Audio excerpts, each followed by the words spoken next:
Hello friends, मैं आपका स्वागत करता हूँ अपने चैनल द हिस्टोरिका पर। आज हम लोग मौर्य वंश के पहले के वंशों के बारे में चर्चा करेंगे, मगध साम्राज्य के बारे में चर्चा करेंगे। हम लोगों ने पढ़ा मौर्य वंश को, उसके बाद हम लोगों ने शुंग वंश को पढ़ा, फिर इसके बाद पढ़ा कर्ण वंश को, उसके बाद हम लोगों ने सातवाहन वंश को पढ़ लिया है। अब हम लोग मौर्य वंश से पहले के भी वंश पढ़ेंगे क्योंकि वो छूट चुके हैं। मैंने सोचा था कि सीधा मौर्य वंश पूरा डाल दूंगा तो सही रहेगा, लेकिन वो वंश भी ज़रूरी है, तो वो 3 वंश हैं। ये ट्रिक है उन वंशों को जानने के लिए। हसीन, मसूक, सा, ये ट्रिक होगी इन सभी मगध के वंशों को जानने के लिए। मगध के वंशों को जानने की ट्रिक, जानने के लिए ये ट्रिक है। मगध के वंशों को कैसे जानेंगे इस ट्रिक से? तो हा है और हा से हो जाएगा हर्यक वंश, हर्यंक वंश। सा से हो जाएगा शिशुनाग वंश,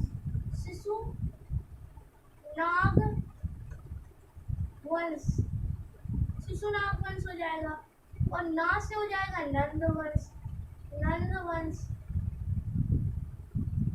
और माँ से हो जाएगा मौर्य वंश, मौर्य वंश। सा से हो जाएगा शुंग वंश, का से कर्ण वंश, सा से सातवाहन वंश, सातवाहन वंश।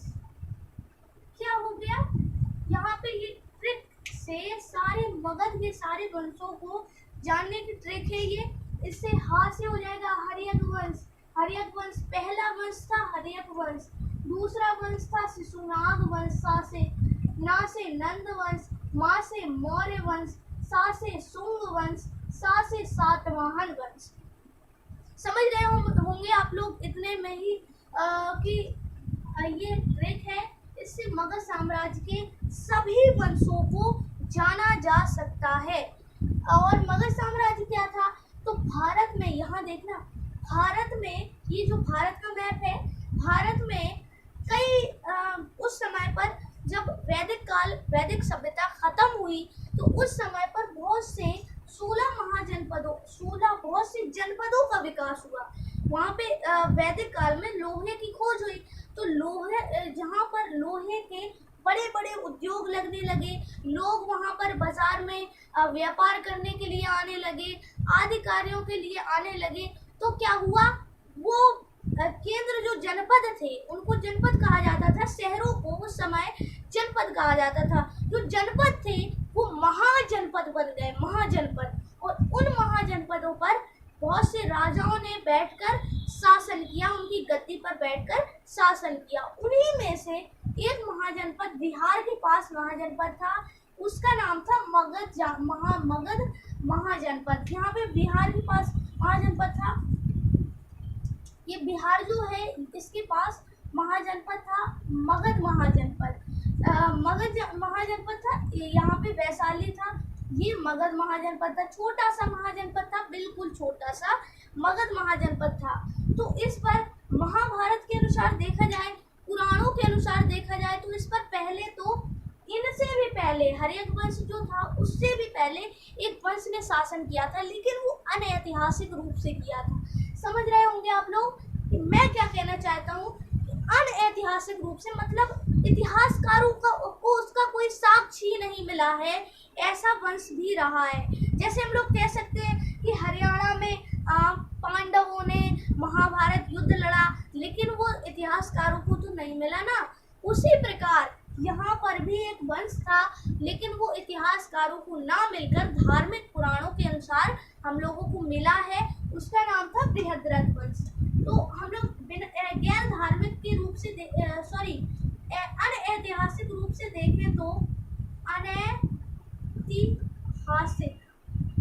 हासिक अनैतिहासिक के तौर से देखें तो बृहद्रथ वंश ने पहले शासन किया। बृहद्रथ वंश ने पहले शासन किया। बृहद्रथ किसके पुत्र का नाम था? तो अशोक के पुत्र का नाम था। पिछले वीडियोस में मैंने आप लोगों को बताया है। तो सबसे पहले मगध साम्राज्य पर बृहद्रथ वंश ने शासन किया और इसका संस्थापक कौन था? अनैतिहासिक तौर पर बता रहा हूँ, इतिहासकारों को इसका कोई भी साक्ष्य नहीं मिला है। अभी बार बार कह रहा हूँ कि इतिहासकारों को इसका कोई भी साक्ष्य नहीं मिला है। जो अनैतिहासिक तौर पर बृहद्रथ वंश था, इसका कोई भी साक्ष्य इतिहासकारों को नहीं मिला है। ये धार्मिक पुराणों के अनुसार हम लोगों को पता चला है कि यहाँ पे बृहद्रथ वंश का शासन था। इसका संस्थापक जो था वो था बृहद्रथ, खुद बृहद्रथ था। इसका संस्थापक था बृहद्रथ इसका संस्थापक था इस वंश का। पुराणों में लिखा है कि बृहद्रथ वंश मगध साम्राज्य का वंश था। महाभारत की चर्चा जिस पुराण में की गई है उसमें गीता में लिखा है कि कुरु साम्राज्य के विपक्ष में मगध साम्राज्य था, जिस पर बृहद्रथ वंश के शासकों का शासन चल रहा था और बृहद्रथ वंश की स्थापना बृहद्रथ ने की थी। और इसका दूसरा शासक जो था वो था जिसे भीम ने पराजित किया था, उसका नाम था जरासंध। ये अभी आप लोग समझ रहे होंगे कि ये जरासंध, ये अनैतिहासिक रूप से बता रहा हूँ, मैं बार बार कहता हूँ ये अनैतिहासिक रूप से है। इतिहासकारों को इसका कोई भी साक्ष्य नहीं मिला है। अंडरस्टैंड? इसको कोई भी साक्ष्य नहीं मिला। इसके बाद जरासंध को भीम ने ये सबसे प्रतापी शासक था, लेकिन ये जो जरासंध था बहुत घमंडी शासक भी था। महाभारत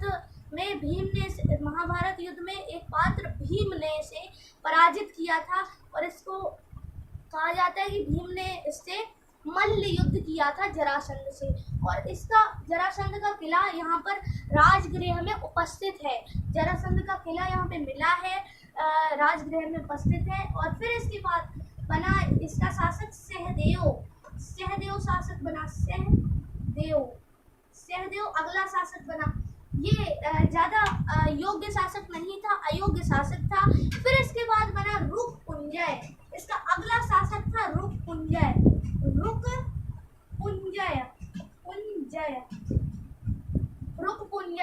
इसे किसने मारा?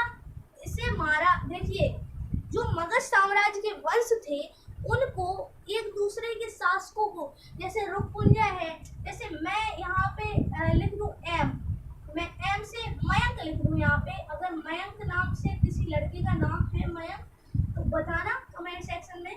मयंक यहाँ पे लिख दूं और यहाँ पे लिख दूं जैसे लिख दूं यहाँ पे कोई भी नाम, जैसे अमन लिख दिया, अमन।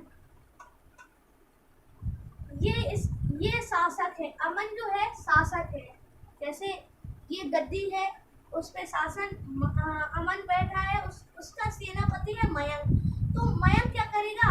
ये अयोग्य शासक है, मतलब मदिरा पान करता रहता है हमेशा। तो ये क्या करेगा? मयंक इसका वध कर देगा और खुद इस पर शासन करने लगेगा। उसी प्रकार का इस साम्राज्य में यही तो चला था कि अनेक सेनापतियों ने अपने अनेक शासकों को मार डाला था। जैसे इसका हर्यक वंश का संस्थापक का नाम था बिंबिसार।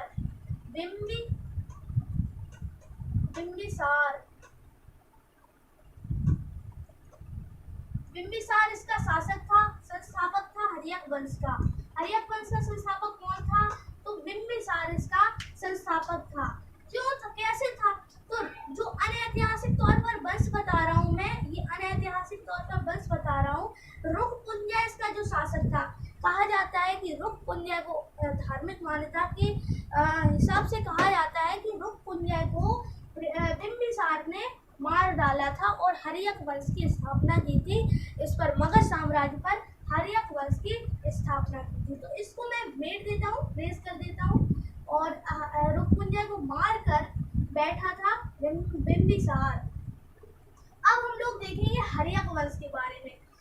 हर्यक वंश मगध साम्राज्य के वंशों में मैं मौर्य वंश से लेकर कौरव वंश ये सारे वंश को बता चुका हूँ।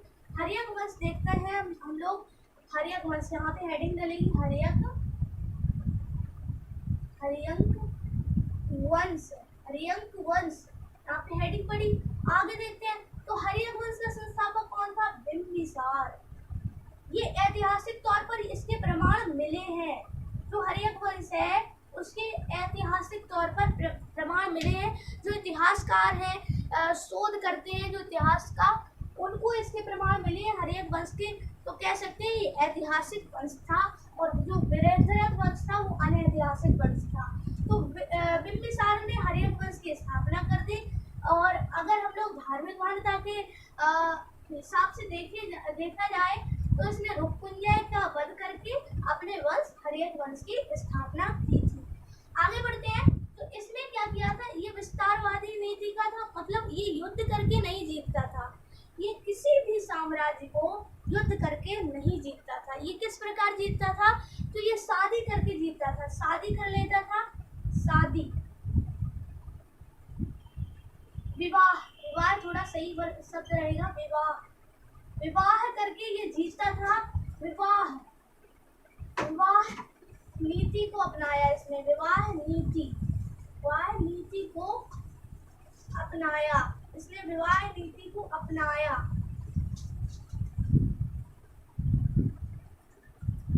विवाह नीति को अपनाया, कैसे अपनाया? जिन साम्राज्य की राजकुमारियों के कोई भी भाई नहीं होते थे, राजकुमार नहीं होते थे, उनका तो वो राज्य होता ही था राजकुमारियों का। तो ये क्या करता था? उन्हीं राजकुमारियों से शादी कर लेता था और वो पूरा राज्य अपने में मिला लेता था। और इसने इसी के समय जो बिंबिसार था, धोखे से, जब मैं ये आप लोगों को बता रहा हूँ तो धोखे से कभी कभी मुझसे बिंदुसार भी मैं बोल सकता हूँ, तो उसके लिए क्षमा करना। बिंबिसार इसका नाम था। तो बिंबिसार के समय जहाँ अवंती, मध्य प्रदेश में एक साम्राज्य था, उसका नाम था अवंती। मार्कर में थोड़ी सी स्याही खत्म हो गई है तो मैं 2 मिनट का ब्रेक चाहता हूँ।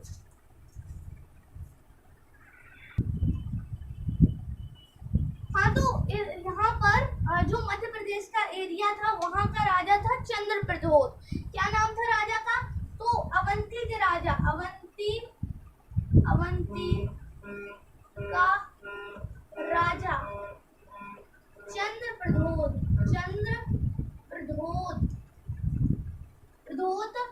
क्या हुआ? बीमार पड़ गया,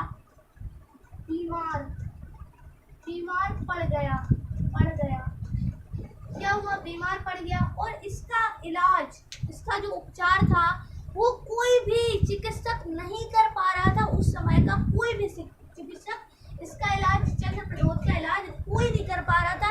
ये बिल्कुल मरने वाला था, ये फिक्स था कि ये मर जाएगा कुछ दिनों बाद। तो क्या हुआ?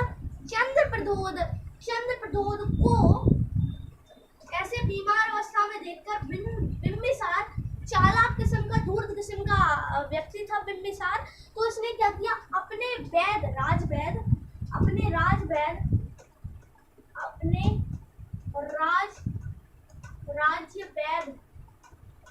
वैद का नाम क्या था? जीवक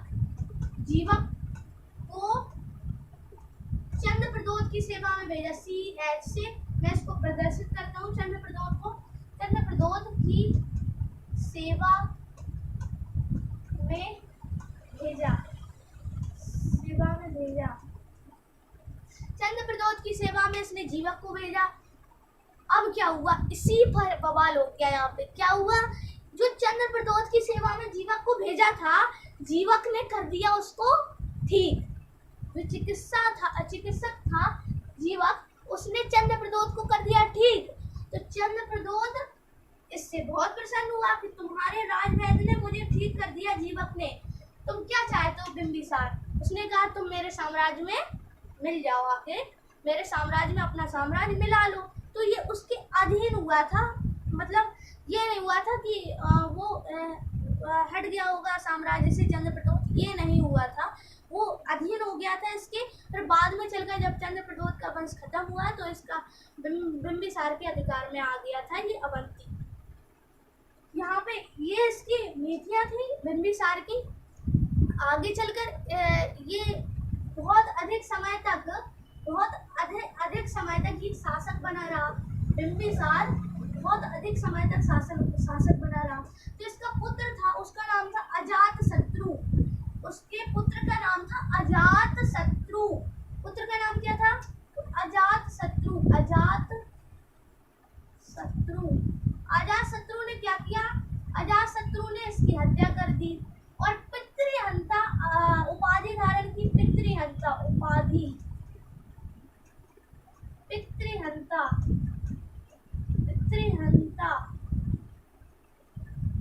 एक बात और बताना चाहता हूँ मैं इसके बारे में, बिंबिसार के बारे में। ये इसका सबसे पसंदीदा शहर वैशाली था। वैशाली इसका सबसे पसंदीदा शहर था। बिंबिसार का सबसे पसंदीदा शहर वैशाली था। इसने अपने पिता की हत्या कर दी बिंबिसार की। अब क्या हुआ? इसने उपाधि धारण की, पितृहंता। इसने क्या किया?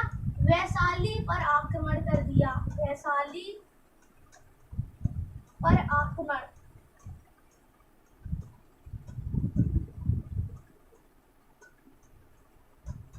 इसने वैशाली पर आक्रमण किया। कैसे किया? तो पहले तो इसने नीति बनाई। पहले अपने एक क्या कहते हैं उसको, अपने गुप्तचर को जो नीति बनाई, उसने अपने गुप्तचर इसने अपने गुप्तचर को यहाँ पर भेजा वैशाली में।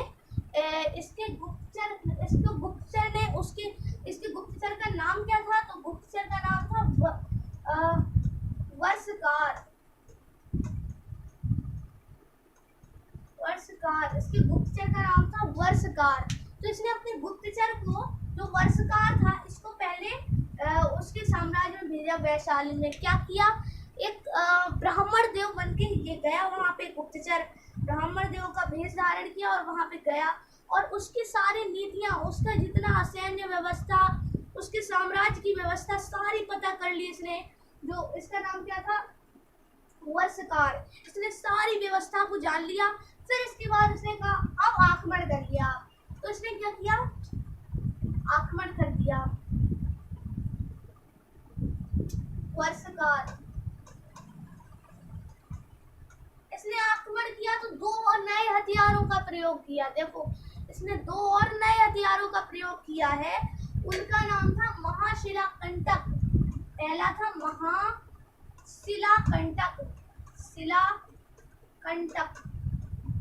महाशिलाकंटक और दूसरा था रथमूसल। दो हथियारों का प्रयोग किया। महाशिलाकंटक और रथमूसल, दो हथियारों का प्रयोग किया। आगे देखते हैं। तो अजातशत्रु ने इतना कार्य किया और इसके समय पहली बौद्ध संगति हुई थी।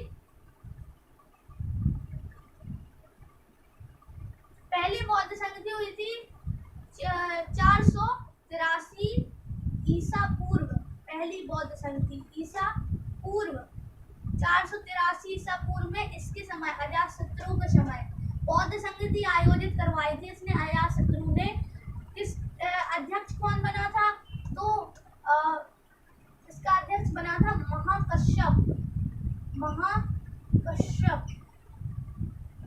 महाकश्यप। इसका जो ये बौद्ध संगति करवाई थी 483 में, महाकश्यप इसका अध्यक्ष बना।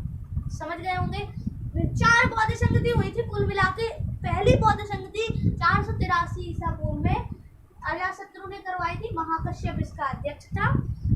आगे बढ़ते हैं। तो इसका कार्यकाल इतना ही था। फिर इसके बाद आगे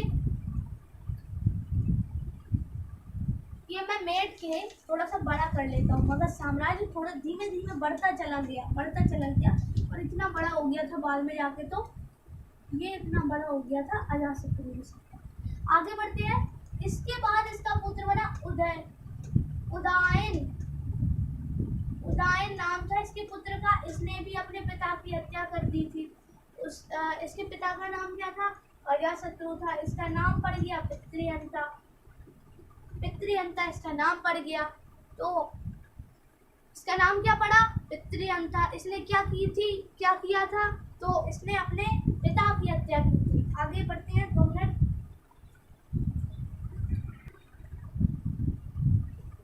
इसने भी अपने पिता की हत्या कर दी थी। पितृहंता नाम इसका पड़ गया था। इसमें थोड़ा सा मार्कर में गड़बड़ी हो जाती है बीच बीच में, तो मैं वीडियो रोककर इसमें स्लाइड डालता रहता हूँ। आप लोगों को चिंता नहीं करना है। पितृहंता इसका नाम पड़ गया। उदयन का सॉरी इसका पुत्र का नाम था नाग। इसने क्या किया था? इनके समय राजधानी तो मैंने बताया ही नहीं। राजगृह राजधानी थी। राजगृह। और इसने क्या किया था अजातशत्रु ने? इसके समय थी राजगृह राजधानी। इसने इसके चारों ओर किलाबंदी अजातशत्रु ने करवाई थी। किलाबंदी अजातशत्रु ने करवाई और राजधानी बनाई। माइक में कह दे रहा हूँ मैं सही से। अजातशत्रु ने क्या करवाया? किलाबंदी अजातशत्रु ने करवाई और बिंबिसार ने राजगृह अपनी राजधानी बनाई। राजगृह को अपनी राजधानी बिंबिसार ने बनाया था और अजातशत्रु ने किलाबंदी, उसके चारों ओर किलाबंदी करवाई थी। उदयन ने ये सब पलट दिया। उदयन ने क्या किया? ये सब बदल दिया। उदयन ने राजधानी पटना शहर की स्थापना की। सॉरी, उस समय का नाम था पाटलिपुत्र नगर की स्थापना और क्या किया? इससे ही अपनी राजधानी घोषित कर दिया। राजधानी इसने अपनी घोषित कर दिया था पाटलिपुत्र को। बस इतना काम किया था इसने और कुछ नहीं किया था। पिता की हत्या कर दी थी। राजगृह को अपने राजगृह से अपनी राजधानी परिवर्तित कर पाटलिपुत्र को अपनी राजधानी बनाई, जिसका वास्तविक नाम पटना है। पाटलिपुत्र नगर की स्थापना उदयन ने की थी। इतना बस आप लोगों को याद रखना है। किलाबंदी करवाई थी राजगृह के चारों ओर अजातशत्रु ने और बिंबिसार ने क्या करवाया था? राजगृह को अपनी राजधानी बनाया था। इसके बाद इसका पुत्र बना राजा। उस पुत्र का नाम था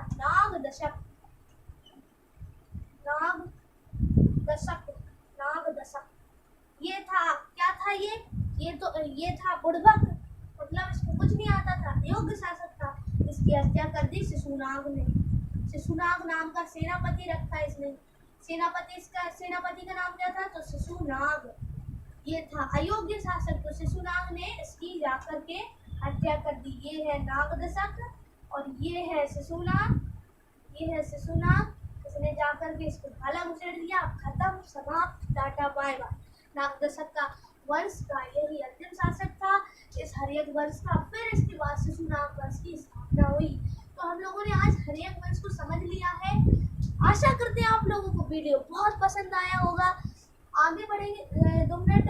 कहाँ पर है हम लोग? हसीन मसूक्सा।